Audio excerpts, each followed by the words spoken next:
Hello and welcome back to Vice. My name is Sam and I wanted to go over real quick another story I saw so I can provide a little bit of insight.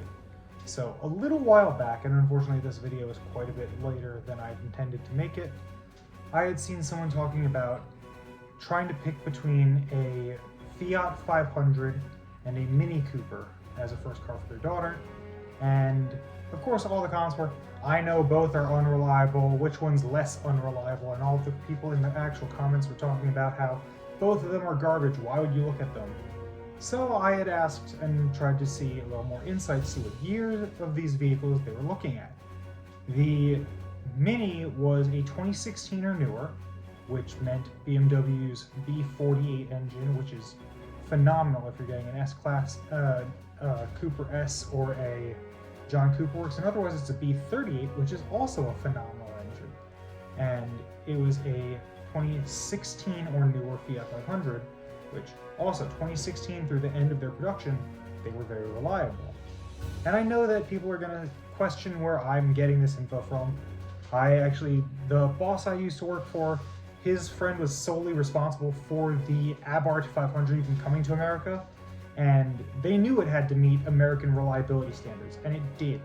I have a friend who's got over 250,000 miles on his 2014 Abarth, and that's one of the years that was supposed to be more unreliable.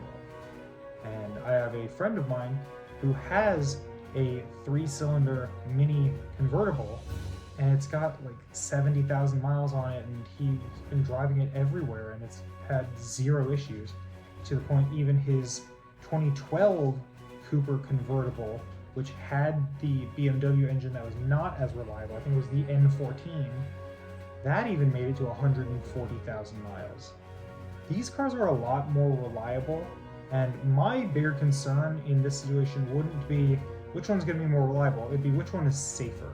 They are both relatively small cars, and while they both are ranking well for safety, I think both of them got a 4-star crash rating, you gotta remember you're buying either a city car or a subcompact at that point.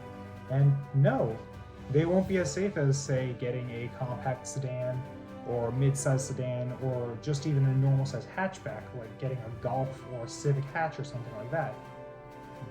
But really, if you're picking between a Fiat 500 and a Mini Cooper, as long as they're both newer than 2015, 2016, they're actually very reliable cars.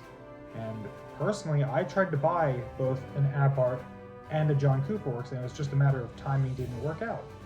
So it really says quite a lot when someone is looking at those and doesn't do research, because it would have taken about 5 minutes for someone to find that these cars are reliable.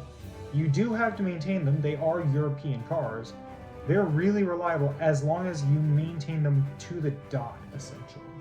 You have to make sure you do the maintenance properly, you have to make sure that you're using the right materials, right oil, right everything like that. But if you do, they'll last a very long time. A lot of European cars actually are very reliable. I've seen, C-classes run well over 280,000 miles. They can be reliable, you just have to pick the right one. I do want to end that video. That's the only real thing I could find to discuss. But if you guys like the video, don't forget to subscribe and like the channel. And until next time, stay safe.